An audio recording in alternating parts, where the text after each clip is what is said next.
हाँ जी, welcome students. आज हमारा टॉपिक है बेसिस ऑफ क्लासिफिकेशन। अभी हमने लास्ट वीडियो में पढ़ा था कि जो हमारा डाटा होता है हम उसको मीनिंगफुल वे में समझने के लिए क्या करते हैं, उसको क्लासीफाई करते हैं। ठीक है, अब क्लासीफाई कैसे कर क्या होता है वो हमने पढ़ा, लेकिन उसको किस बेसिस पे क्लासीफाई करेंगे आज हम उसके बारे में पढ़ेंगे। ठीक है, तो हमारे डाटा को क्लासीफाई करने के हमारे क्या होते हैं, 4 टाइप्स होते हैं। फर्स्ट क्या होता है, जोग्राफिकल बेसिस पे, क्रोनोलॉजिकल बेसिस, क्वालिटेटिव बेसिस और क्वांटिटेटिव बेसिस। ठीक है, और तो अब हम इसको वन बाय वन पढ़ेंगे। फर्स्ट क्या होगा हमारा, जोग्राफिकल क्लासिफिकेशन, जिसको हम क्या बोलते हैं, स्पेशल क्लासिफिकेशन भी बोलते हैं। ठीक है, देखो इसमें नाम से समझेंगे हम। जोग्राफिकल मतलब लोकेशन के बेसिस पे। इट मीन्स जब डाटा को किसके बेसिस पे डिवाइड किया जाता है, मतलब अलग अलग क्लासिफिकेशन की जाती है। जोग्राफिकल मतलब एरिया के बेसिस पे या फिर लोकेशन के बेसिस पे। ठीक है, जैसे आपको इसमें एग्जांपल देखो, आप इसमें क्या दिया हुआ है कि हमने क्या देखा है कि कितनी फर्म्स क्या करती हैं, बाईसाइकिल्स को प्रोड्यूस करती हैं।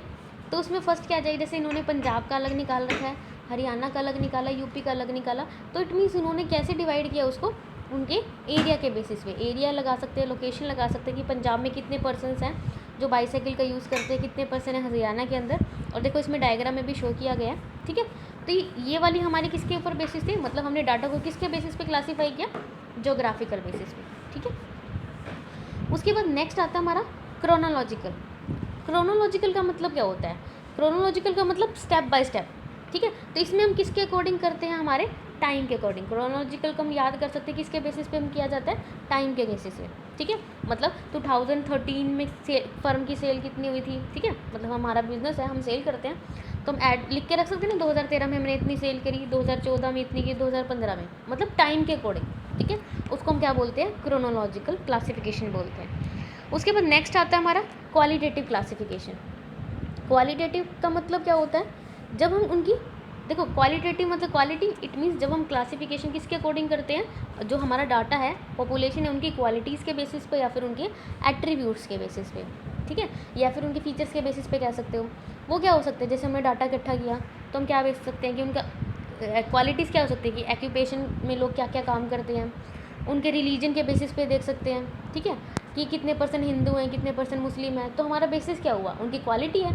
ठीक है, या फिर ऑक्यूपेशन देख सकते हैं, कितने परसेंट बिजनेस करते हैं, कितने परसेंट बिजनेस क्या करते हैं, जॉब करते हैं। ठीक है, तो ऑक्यूपेशन के बेसिस पे भी कर सकते हैं, इंटेलिजेंसी के बेस पे भी कर सकते हैं। ठीक है, तो उसको हम क्या बोलते हैं, क्वालिटेटिव क्लासिफिकेशन बोलते हैं। लेकिन क्वालिटेटिव क्लासिफिकेशन को भी हम क्या करते हैं, आगे 2 टाइप में क्लासीफाई करते हैं। फर्स्ट क्या होता है हमारा सिंपल क्लासिफिकेशन, सेकंड क्या होता है मीनफुल क्लासिफिकेशन। देखो सिंपल क्लासिफिकेशन को हम क्या बोलते हैं, डेक्टोनॉमी में बोलते हैं। डेक्टोनॉमी का मतलब क्या होता है, जिसमें सिर्फ एक चीज़ को, मतलब एक पर्सन है, मतलब उसको सिर्फ 2 चीज़ों में किया जाएगा। जैसे हमारे पास पॉपुलेशन है, उसको हम डिवाइड कर देंगे कि पूरे मतलब मान लो हमने हरियाणा के सभी लोगों का, जितने भी लाख लोग इंडिया के अंदर रहते हैं, उनमें देखेंगे कि सिर्फ मेल कितने और फीमेल कितने हैं, या फिर देखेंगे कि हेल्दी कितने या फिर अनहेल्दी कितने हैं। मतलब सिर्फ हमने 2 लिया कि या तो मेल होंगे या फिर फीमेल होंगे, थर्ड ऑप्शन तो हमने नहीं लिया। उसको हम क्या बोलते हैं, सिंपल क्लासिफिकेशन बोलते हैं। उसको इसको किसके अकॉर्डिंग किया जाता है, डेक्टोनॉमी के अकॉर्डिंग किया जाता है। ठीक है, मतलब 2 चीज़ों को कंसीडर किया जाता है। लेकिन नेक्स्ट आता है हमारा main fold classification. Main fold classification का मतलब क्या होता है कि जब हमारे पास क्लासीफाई मतलब डाटा को क्लासीफाई करने का जो बेसिस है वो हमने करेक्टरिस्टिक्स के बेसिस पे करना है। लेकिन करेक्टरिस्टिक्स क्या होंगी, मोर देन 1 होंगी। पहले तो हम जैसे उनके जेंडर के अकॉर्डिंग किया, मेल फीमेल, हेल्थ के अकॉर्डिंग किया, हेल्दी अनहेल्दी, लेकिन मोर देन क्लासिफिकेशन होगी। देखो आप इस टेबल से समझ सकते हो, देखो इस टेबल में आपको बताया मेन फोल्ड। पहले आपने क्या किया कि पूरी क्लासिफिकेशन, पहली क्लासिफिकेशन मैंने क्या की है, स्किल्ड और अनस्किल्ड के बेसिस पे की है। ठीक है, कि कोई भी पॉपुलेशन वो क्या है, स्किल और अनस्किल भी हो सकती है। उसके बाद स्किल में हमने देखा लिटरेट कितने हैं और इलिटरेट कितने हैं, मतलब पढ़े लिखे लोग कितने हैं और अनपढ़ लोग कितने हैं। उसके बाद मैंने देखा कि जो लिटरेट पीपल्स हैं, मतलब पढ़े लिखे लोग हैं, वो रूरल एरियाज़ में कितने रहते हैं और अर्बन एरियाज़ में कैसे रहते हैं। ऐसे ही इलिटरेट जो अनपढ़ लोग हैं वो रूरल एरियाज़ में कितने और अर्बन एरियाज़ में कितने हैं। ठीक है, ऐसे ही हम अनस्किल्ड लेबर में भी देख सकते हैं कि पढ़े लिखे कौन कितने हैं और इलिटरेट अनपढ़ कितने हैं, उसको रूरल अर्बन के अकॉर्डिंग। मतलब हम क्या कर सकते हैं, पूरे को 2 या उससे ज़्यादा क्लासिफिकेशन के बेसिस पे उसको क्या कर सकते हैं, डिफ्रेंशिएट कर सकते हैं। उसको हम क्या बोलते हैं, मेन फोल्ड क्लासिफिकेशन। उसके बाद आता है हमारा क्वांटिटेटिव और न्यूमेरिकल क्लासिफिकेशन। क्वांटिटेटिव क्लासिफिकेशन का मतलब क्या होता है, देखो क्वांटिटेटिव मतलब नंबर्स की फॉर्म में, जहाँ पे हम डाटा को किसके बेसिस पे क्लासीफाई करते हैं, न्यूमेरिकल वैल्यूज़ के बेसिस पे क्लासीफाई करते हैं। जैसे कोई भी चीज़ है, किसी की ऑनेस्टी है, किसी की ब्यूटी है, क्या आप उसको नंबर्स में फॉर्म कर सकते हो, नहीं कर सकते। किसी की हेल्थ को, किसी की लिटरेसी को हम नंबर्स में या फिर उनके क्वांटिटेटिव में उनको एक्सप्लेन नहीं कर सकते। लेकिन कुछ चीज़ें ऐसी होती हैं जिनको हम उसको एक्सप्लेन कर सकते हैं नंबर्स के अंदर, कि जैसे 10th क्लास में कितने मार्क्स स्टूडेंट्स के, 90% से अब मार्क्स इतने स्टूडेंट्स के आए, ठीक है। या फिर 1 साल के अंदर कितनी हमने सेल की, कितनी हमने प्रोडक्शन की, इनको आप क्या कर सकते हो, न्यूमेरिकल वैल्यूज़ आप किसके बारे में निकाल सकते हो ना। तो उसको हम क्या करते हैं, उसको हम क्या बोलते हैं, न्यूमेरिकल क्लासिफिकेशन बोलते हैं।